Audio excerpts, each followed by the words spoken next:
Vamos a estar en 1 Corintios capítulo 7, versículo 39. Ese es el versículo de memorización de la semana pasada.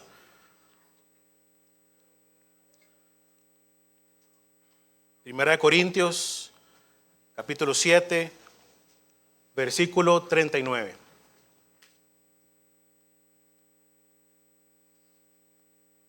Dice así la palabra de Dios: la mujer casada está ligada por la ley mientras su marido vive.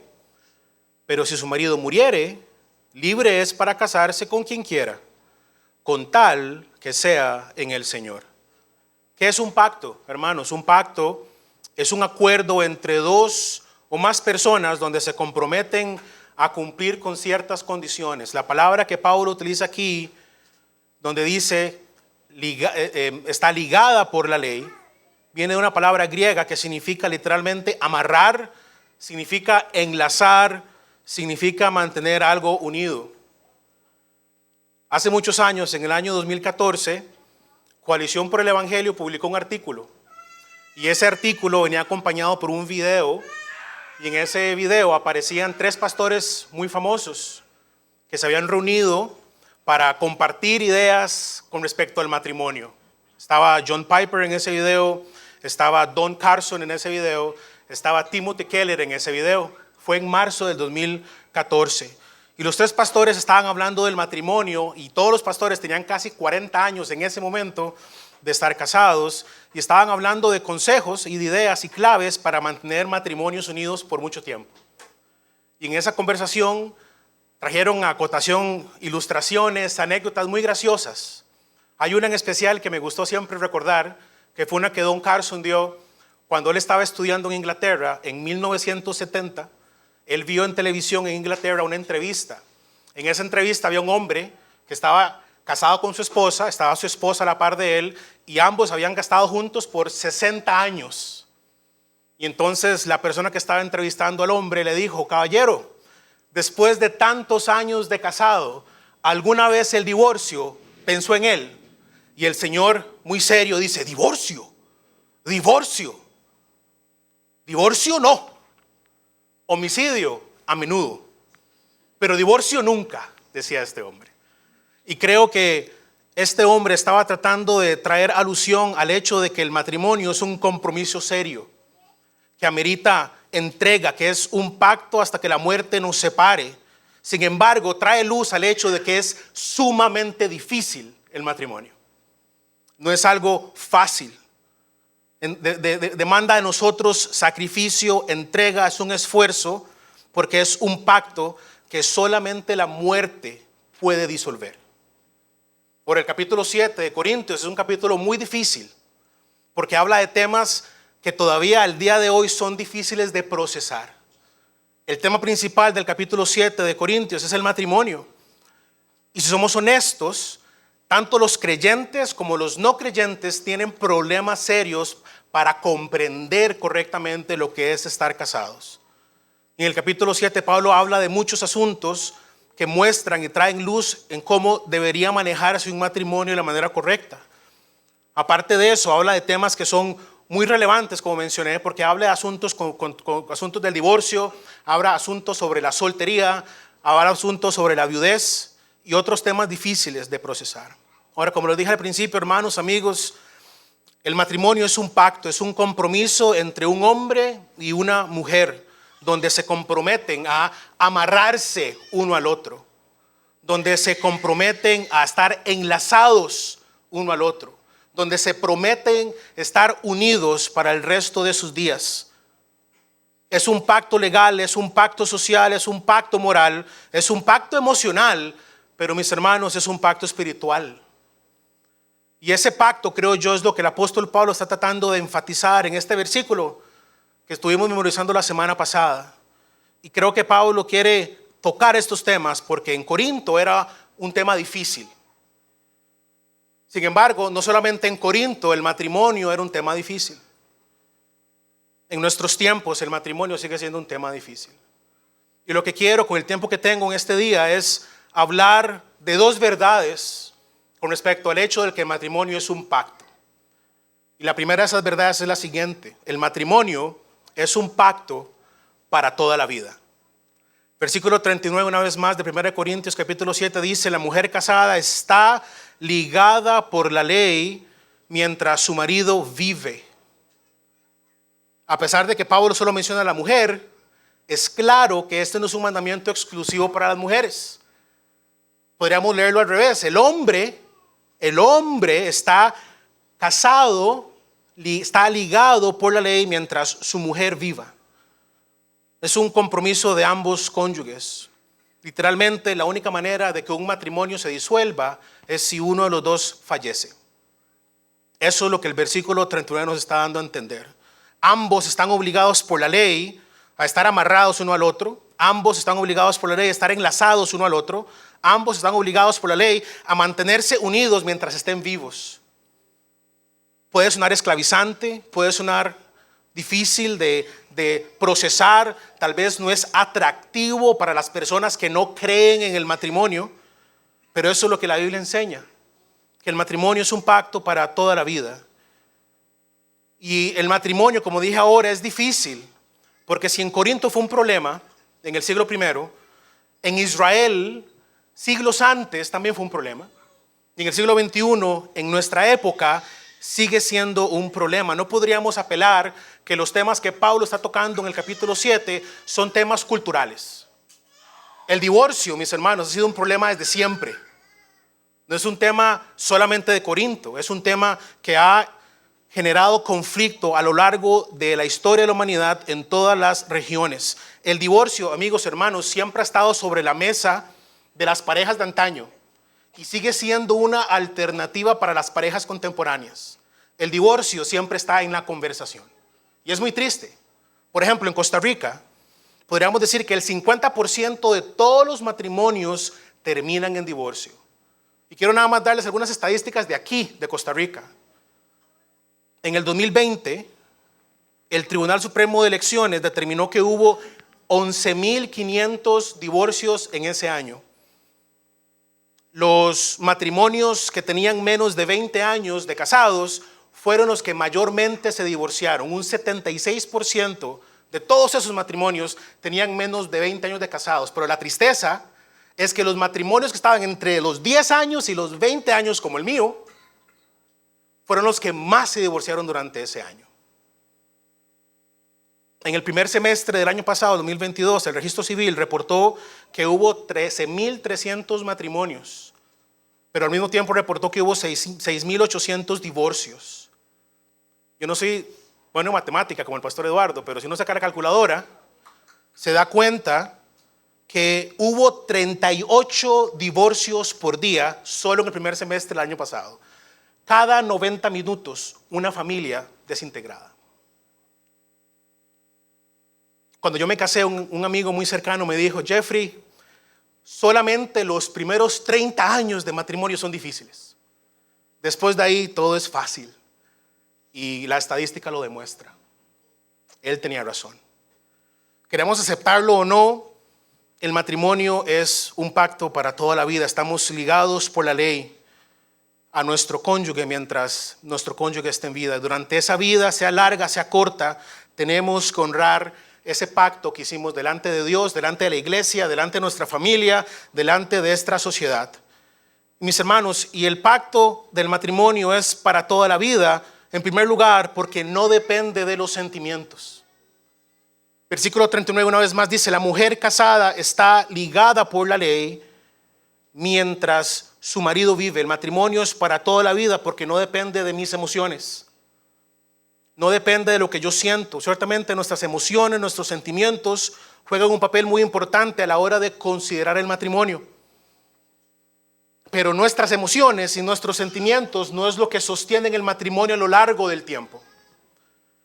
Al inicio nuestros matrimonios siempre son hermosos porque hay enamoramiento, hay ilusión, hay felicidad, hay romance, hay éxtasis. Todo eso es bello, todo eso es increíble.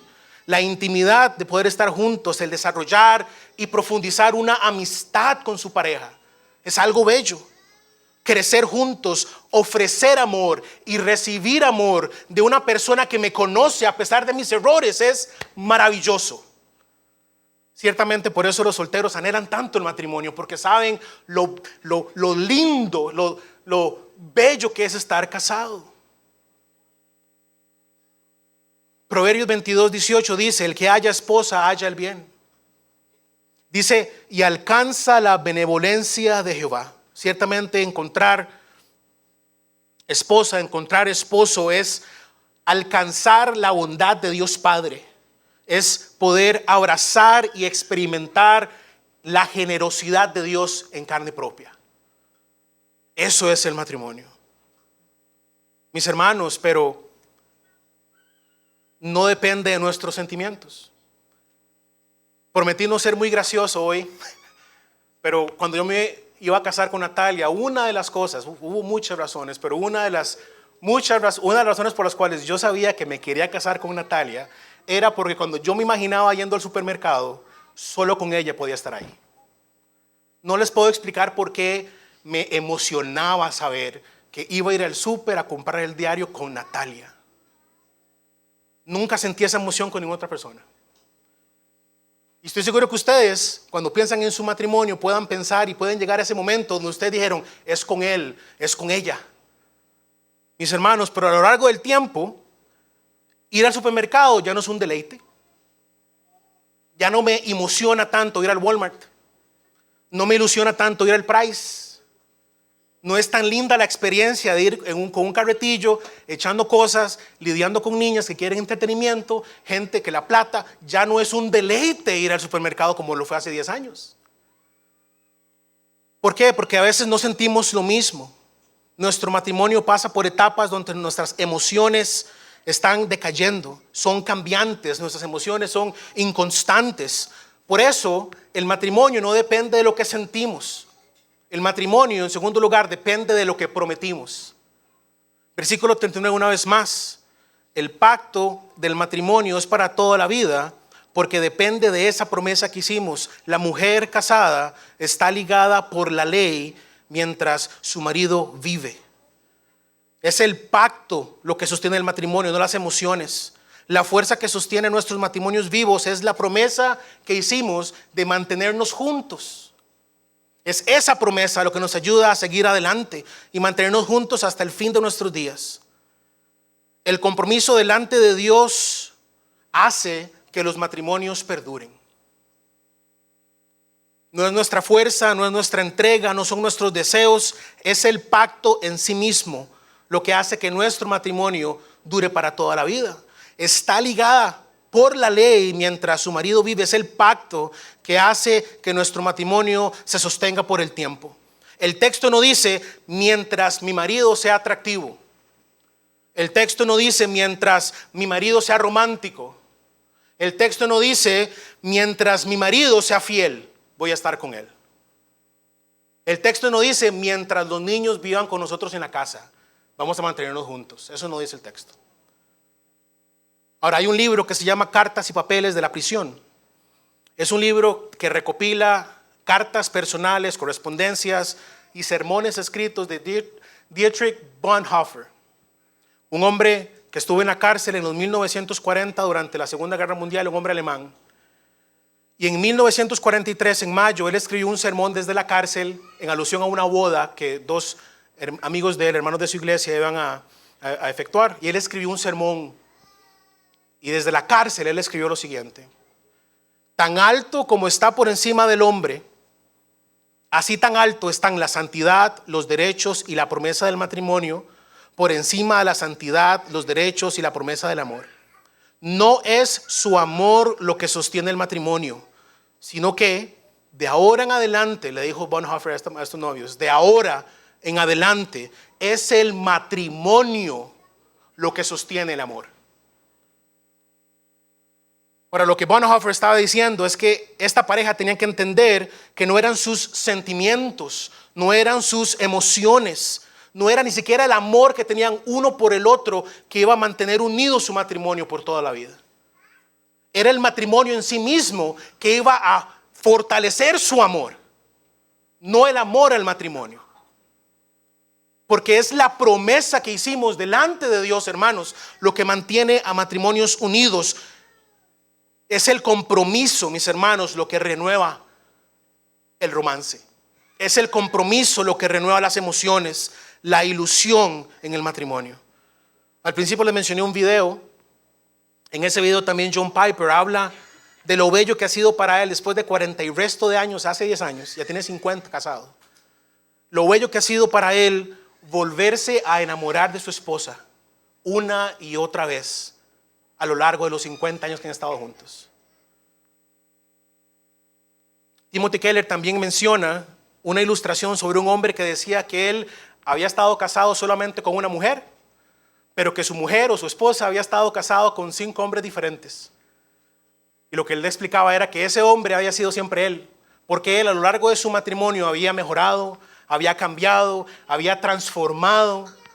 Porque el principio es ese, es el compromiso del matrimonio, lo que le hizo a él a mejorar, a buscar cómo amar mejor a su esposa, cómo ser un mejor padre, cómo ser un mejor sirviente en la iglesia. Y con el tiempo él fue mejorando y cambiando y se convirtió en un hombre nuevo, porque fue la promesa del matrimonio lo que los mantuvo unidos. Muchos dicen que el matrimonio solamente es un papel. Unos dicen que yo no ocupo un papel para demostrar que amo a alguien, y eso es cierto. Sin embargo, el matrimonio no es un contrato, no es un contrato donde usted firma un papel que dice, bueno, yo me comprometo a hacer esto y lo otro, y si usted no cumple su parte, disolvemos el contrato. No es un contrato el matrimonio, es un pacto, es una promesa, es un compromiso donde Dios es el que nos ha unido a nuestro cónyuge. Por eso Jesucristo dice en Mateo 19:6, así que no son más 2, sino una sola carne. Por tanto, lo que Dios juntó, no lo separe el hombre. Mis hermanos, la voluntad de Dios es que ustedes se mantengan unidos por el resto de sus días. No crean que es diferente o que Dios va a ser una excepción para ustedes. No crean que ustedes tienen justificación para ignorar lo que dice Mateo 19:6 y pensar que ustedes sí pueden disolver su matrimonio a pesar de que su cónyuge no ha muerto. El matrimonio es un pacto, como mencioné, para toda la vida porque no depende de nuestras emociones. Es para toda la vida porque depende de la promesa en sí misma. Y esa promesa que hicimos delante de Dios constantemente renovará nuestras emociones, constantemente va a encaminar nuestro matrimonio de una forma que agrade a Dios. Ahora les dije que eran 2 verdades. El matrimonio es un pacto para toda la vida, número 1. Pero número 2, el matrimonio es un pacto, pero no con cualquiera. No es un pacto, pero no con cualquiera. Versículo 39, una vez más, por favor, en 1 Corintios capítulo 7, versículo 39. La mujer casada está ligada por la ley mientras su marido vive. Pero si su marido muriere, es libre para casarse con quien quiera, con tal que sea en el Señor. Si nuestro cónyuge fallece, quiere decir que ya no estamos obligados a estar casados con esta persona. No significa que estamos obligados a casarnos con otra persona, pero tenemos la opción, tenemos la libertad de volver a casarnos otra vez sin caer en pecado. Mientras estamos casados está esa ligadura, pero cuando alguien fallece esa ligadura se disuelve. Tengo la libertad de poder volver a casarme. Sin embargo, el texto nos da esa libertad. Pablo nos ayuda a entender esa libertad que tenemos de casarnos una vez más, pero hay una restricción. Tiene que ser en el Señor. Y eso, mis hermanos, implica demasiado. Y no tenemos el tiempo para poder abarcar todos los detalles y todo lo que me gustaría poder compartir con respecto a esto. Tenemos libertad para casarnos, para escoger con quién queremos casarnos, pero tenemos que asegurarnos de escoger una persona correcta. Y entonces, en el tiempo que me queda, hermanos, quiero que entendamos lo siguiente. El matrimonio es un pacto, pero no con cualquiera. Es por eso que las mujeres tienen que estar haciendo un pacto con un hombre de Dios. Ese es el primer compromiso ahí. Las mujeres, si se quieren casar, tienen que hacer un pacto de matrimonio con un hombre de Dios. Las mujeres son libres para casarse con un hombre de Dios, no con un hombre del mundo. Con un hombre, mis hermanas, que sea más que un proveedor. ¿Puede este hombre, deberían preguntarse ustedes, puede este hombre mantener un hogar? ¿Puede este hombre poner un techo sobre mi cabeza? ¿Puede este hombre poner comida sobre la mesa? ¿Puede este hombre darme el mismo estilo de vida que me da mi papá? Son las preguntas mínimas que una mujer que está pensando en el matrimonio, no en noviazgos, no, en el matrimonio, porque ni siquiera debe estar pensando en noviazgos, pero es otro tema. Una mujer que quiere casarse tiene que escoger un hombre de Dios que sea más que un proveedor. Mis hermanos, un hombre de Dios ciertamente proveerá para su familia, proveerá para su esposa. Un hombre de Dios será ordenado con sus finanzas, será un buen administrador de los recursos que Dios ha puesto a su cargo. Un hombre de Dios paga sus impuestos. Un hombre de Dios no evade el pago de impuestos reportando menos ingresos. Un hombre de Dios paga su marchamo a tiempo. Un hombre de Dios es responsable. Un hombre de Dios puede pagar el alquiler de su casa, tal vez puede construir su propia casa.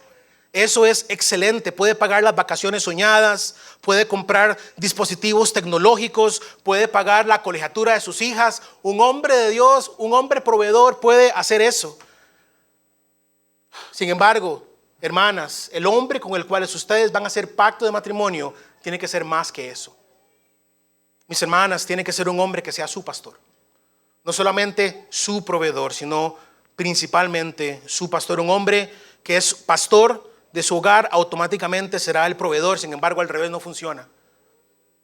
Mis hermanos, en el mundo hay mejores proveedores que ustedes y que yo y que mí. Ustedes y yo sabemos que hay hombres en el mundo incrédulos que no conocen a Dios, que manejan mejores sus finanzas, que le dan un mejor estilo de vida a su familia, que tienen más poder adquisitivo y pueden darles a ellos todo lo que tal vez nosotros no podemos darles económicamente hablando. Sin embargo, un hombre de Dios con el cual una mujer quiere hacer pacto de matrimonio es aquel que es un pastor. No un pastor de una iglesia necesariamente, pero es el pastor de su hogar. Un hombre que entiende el propósito del matrimonio, que entiende su rol como esposo, como padre, que entiende que tiene una responsabilidad de fructificar y multiplicar, como dice Génesis 1:28, que no tiene miedo de procrear, que no tiene miedo de criar, que no tiene miedo de discipular a sus hijos para expandir el reino de Dios en este mundo. Un hombre que está dispuesto a amarla a usted, hermana, como Cristo amó a la iglesia, de una manera sacrificial, que su novio sea capaz de dar su vida por usted, literalmente y en sentido figurado. Si ese hombre no está dispuesto a morir por usted como Cristo dio su vida por la iglesia, no es un hombre para usted. No se conforme, hermana. Y estoy hablando como papá porque me acuerdo de mis hijas en este momento. Que mis hijas no se conformen con cualquiera. Un hombre, hermana, que usted puede considerar un hombre de Dios, es alguien que va a poner sus pasatiempos y sus proyectos personales lejos y la pone usted de primer lugar. Un hombre que conozca la palabra de Dios, un hombre que se ha dirigido en su toma de decisiones por la palabra de Dios, un hombre que sea capaz de exhortarla, aconsejarla, animarla, dirigirla a usted, hermana, con la palabra de Dios. Si su novio, su prometido no sabe nada de la Biblia, déjelo. Déjelo. Porque no le sirve a usted. Un hombre que pueda santificarla, hermana. Efesios 5:25 dice: maridos, amar a vuestras mujeres, así como Cristo amó a la iglesia y se entregó a sí mismo por ella. Versículo 26, para santificarla, habiéndola purificado en el lavamiento del agua por la palabra.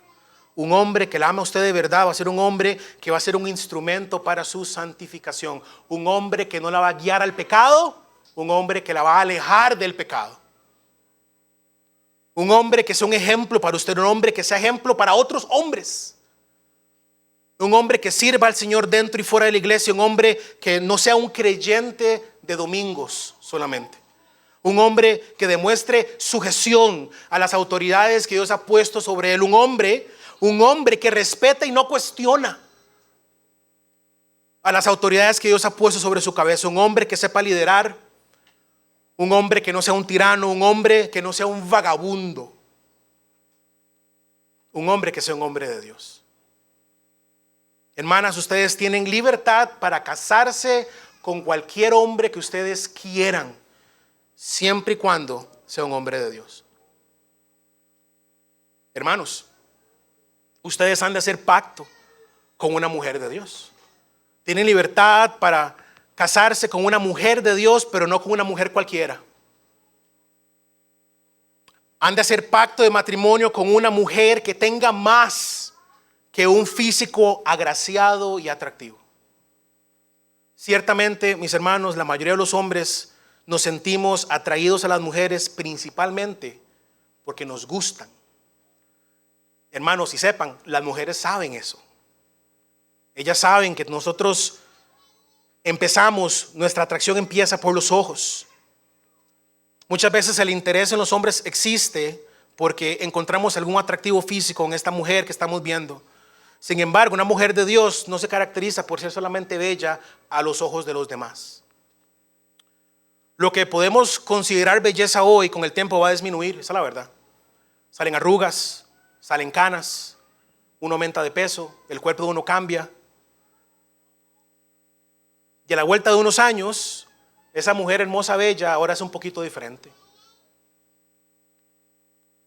Ahora, hace muchos años escuché una ilustración de un pastor que ya murió, Adrian Rogers. Él tiene un ministerio que se llama El Amor que Vale. Y no sé en qué año, no sé si fue en 1980 o 90, él hizo una ilustración del matrimonio que hasta el día de hoy todavía me acuerdo.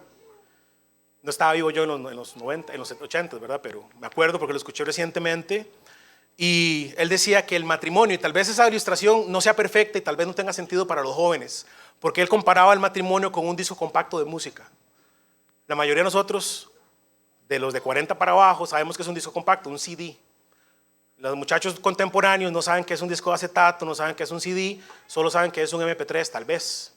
Pero antes, los artistas musicales publicaban sus canciones en la radio. Sacaban 1 o 2 canciones en la radio. O en la época de MTV las sacaban en video. Y entonces uno veía el video o escuchaba la canción en el radio y se emocionaba por la canción de su artista favorito y compraba el disco. Y cuando usted compraba el disco, venían las 2 canciones que usted vio en video, que escuchó en la radio, pero venían otras 10 o 12 canciones más. Pero usted aceptaba esas canciones porque venían en el CD. Y usted compró el CD porque le gustaron esas 2 canciones. Pero con el tiempo, usted empezó a escuchar las otras canciones. Y pasó el tiempo y siguió escuchando las otras canciones. Y cuando usted se dio cuenta, usted empezó a valorar y a apreciar y a amar más las otras 10 canciones que las 2 por las cuales usted compró el disco en primer lugar. Y esto es lo que creo yo nos ayuda a entender que tenemos a veces un deseo por conocer a alguien. Una muchacha nos gusta porque tal vez tiene 1 o 2 canciones que nos llaman la atención.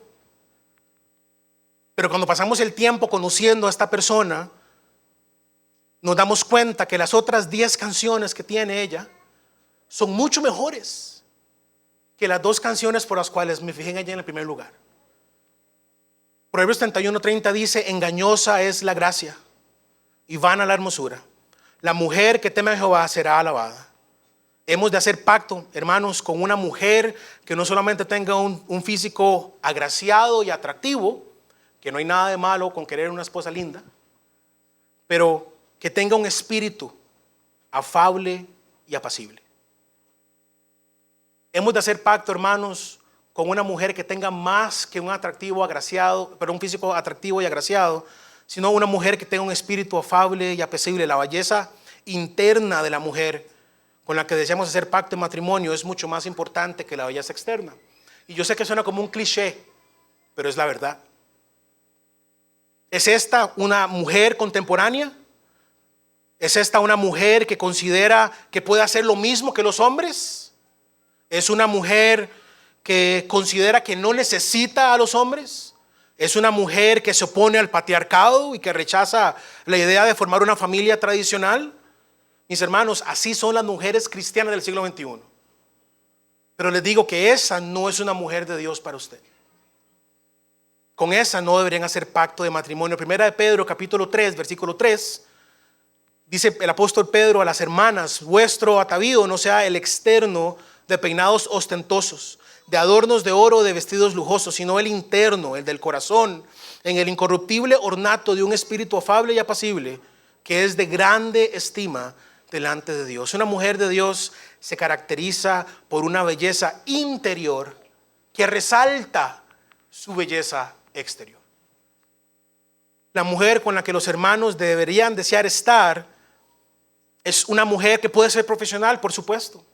Una mujer que pueda ser estudiada, por supuesto, preparada académicamente, por supuesto.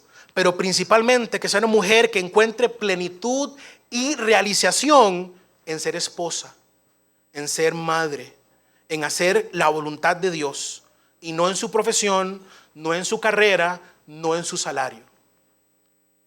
Una mujer que no tenga miedo de procrear, que no tenga miedo de criar ni discipular a hijos junto a su esposo, que no tenga miedo de expandir el reino de Dios en este mundo. Una mujer que sigue a su esposo, que motiva y alienta a su esposo.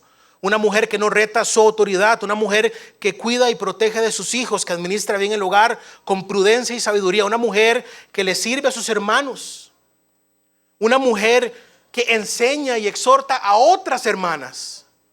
Esa es la mujer que usted necesita. No solamente linda, sino sabia. Hermanos, ustedes son libres para casarse con cualquier mujer que ustedes quieran, siempre y cuando sean sabios y sigan la instrucción de Dios. Cásense con una mujer de Dios que no solamente sea linda por fuera, sino que sea aún más bella por dentro. Hermano, le pregunto a usted, ¿ha hallado usted una mujer virtuosa? ¿Ha hallado una mujer, como dice Proverbios 31, en la cual su corazón está confiado? ¿Ha hallado usted una mujer que le ha dado bien y no mal? Porque si la respuesta es sí, esa es una mujer de Dios. Quisiera decir más cosas, hermanos, pero quiero terminar con algunas aplicaciones y algunas ideas finales que tal vez puedan sonar como cliché, pero creo que resumen con bastante claridad y de una forma sencilla lo que hemos estudiado hasta el momento. En primer lugar, quiero que ustedes entiendan que el matrimonio no se trata de la boda perfecta.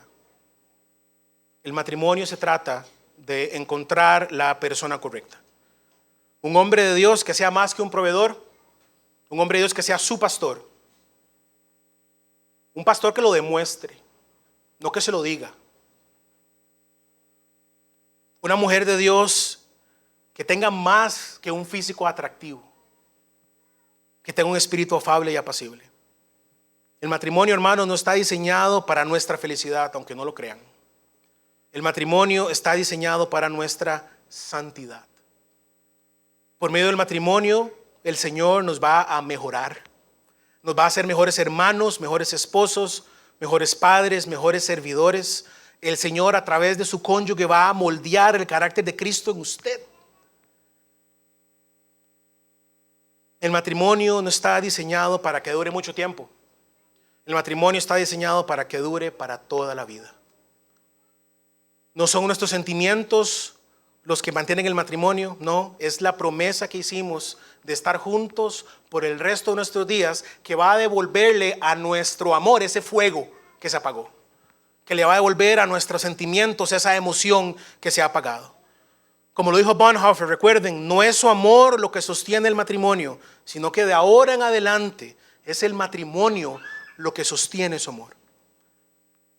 Y si en nosotros, si en nuestra mente, hermanos, todavía hay razones que ustedes puedan considerar como válidas para divorciarse, para separarse de su cónyuge, sepa, hermano, hermana, que usted está actuando como un fariseo. Con mucho amor se lo digo. Pero si en su mente el divorcio es una posibilidad, está actuando como un fariseo. No tienen que buscarlo, pero si quieren ir conmigo, vayan a Mateo capítulo 19 una vez más, por favor. Y quiero que leamos el versículo 7 y el versículo 8. Versículo 7, versículo 8 de Mateo 19. Le dijeron los fariseos, ¿por qué pues mandó Moisés dar carta de divorcio y repudiarla?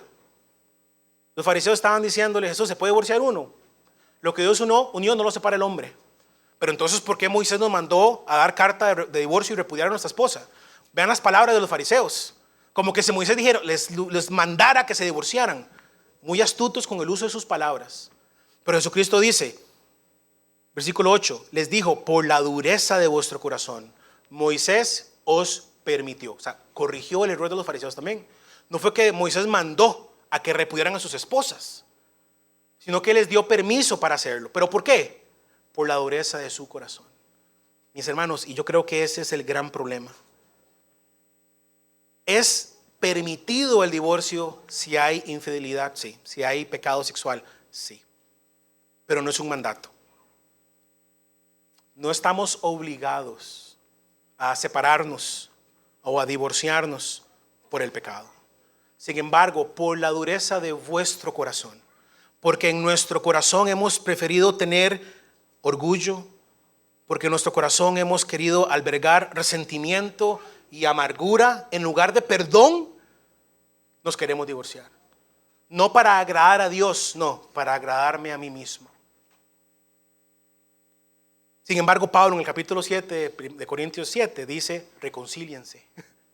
El marido no abandone a su mujer y la mujer reconcíliese con su esposo, a pesar del pecado. Eso es la voluntad perfecta de Dios, creo yo. Ahora, mis hermanos, aquellos de ustedes que siguen esperando que Dios traiga a ese hombre o a esta mujer de Dios a sus vidas, recuerden lo siguiente: su soltería es buena. Capítulo 7 de Corintios, versículo 1 dice, bueno le sería al hombre no tocar mujer. Yo le agregaría en mi versión, y bueno le sería a la mujer no tocar hombre, ni dejarse tocar por uno. Eso es lo que yo le agregaría a ese versículo. La soltería, mis hermanos, es algo bueno. No es malo. Es correcta, es agradable, es placentera. La soltería es buena. No es nada malo estar soltero. Su soltería es un regalo de Dios también. Versículo 7 de Corintios 7. Quisiera más bien, dice Pablo, quisiera más bien que todos los hombres fuesen como yo, pero cada uno tiene su propio don de Dios. Uno a la verdad de un modo y otro de otro. Estar soltero es un regalo de Dios. Encontrar esposa es un regalo de Dios. Pero no estar casado sigue siendo un regalo de Dios. Su soltería es para dedicarse al servicio del Señor, para ser devotos a Él, para agradarle al Señor de una mejor manera. 1 Corintios 7:32 dice, quisiera pues que estuvieseis sin congoja. El soltero tiene cuidado de las cosas del Señor, de cómo agradar al Señor. Esa es su única preocupación. Por eso les recuerdo que tengan cuidado con la inmoralidad sexual. En una vida previa, yo trabajaba con jóvenes hace muchos años. Y yo veía novios jóvenes jugando de que eran grandes. El pastor Eduardo mencionó algo en la mañana, hablando sobre el estado paupérrimo en las escuelas, donde niños, adolescentes están envueltos solamente en fornicación. Y creo profundamente que si un hombre y una mujer que no tienen la edad o la madurez suficiente inician una relación de noviazgo sin tener el matrimonio a la vista, tarde o temprano caen en pecado. Solteros, tengan cuidado con la inmoralidad sexual. Tengan cuidado de las distracciones. Involúcrese de lleno en el servicio del Señor. Pase tiempo con otros matrimonios. Pase tiempo con otros hermanos que sean solteros, conociéndolos, no tratando de cortejarlos. Pero lo más importante, espere en el Señor. Para aquellos de nosotros que hemos encontrado una mujer de Dios, un hombre de Dios, si usted está iniciando su matrimonio, está en esa etapa bella, fantástica, todo está lleno de ilusión, hay una euforia, todo es lindo, hay una intoxicación, digo yo, de felicidad, hay alegría, hay gozo, hay júbilo, pero recuerde que la dopamina baja. Y tiene que recordar que el matrimonio es un pacto, es un compromiso, que no depende de sus emociones, no depende de cómo usted se sienta hoy, sino depende de la promesa. No permita que sus impulsos controlen sus decisiones, sino que sea el Señor que guíe sus pasos. Si usted ya está más avanzado en el matrimonio, como muchos de nosotros acá, Le invito a que le dé gracias a Dios por su cónyuge. Dele gracias a Dios por ese hombre, por esa mujer que Dios le ha regalado. Dele gracias a Dios porque su pareja le ha entregado a usted los mejores años de su vida. Y sigue dispuesta esa pareja al día de hoy a darle los mejores años que le quedan.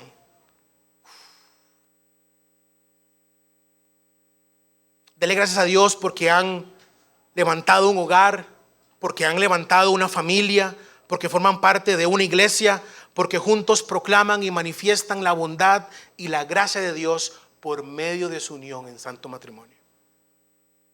Pero también pídale perdón a Dios por haber fallado como proveedor, por haber fallado como pastor, por no haber cultivado un espíritu afable y apacible en momentos, por no liderar bíblicamente, por no querer dejarse ser liderada, hermana, tal vez. Corra a la cruz una vez más, encuentre el perdón, la gracia y la fortaleza para continuar. En todas las bodas se lee Corintios 13 y lo voy a leer yo otra vez. El amor es sufrido, es benigno, el amor no tiene envidia, el amor no es jactancioso, no se envanece, no hace nada indebido, no busca lo suyo, ni se irrita, ni guarda rencor, no se goza de la injusticia, mas se goza en la verdad. Todo lo sufre, todo lo cree, todo lo espera, todo lo soporta. El amor nunca deja de ser.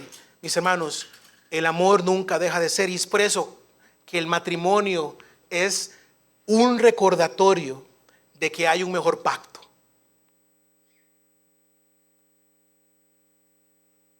Ustedes y yo con nuestras parejas hemos hecho pacto en esta vida con nuestra pareja. Mis hermanos, pero Jesucristo ha hecho pacto con su iglesia por la eternidad. Y Él ha derramado su sangre, ha comprado a su novia y ha prometido ser fiel, no por esta vida, por siempre. Oremos.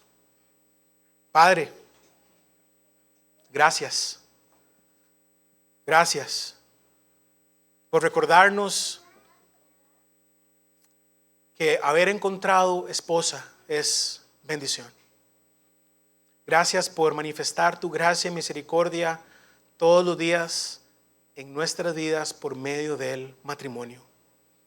Perdónanos por no ser esos hombres que tenemos que ser, por no ser esas mujeres que deberíamos ser.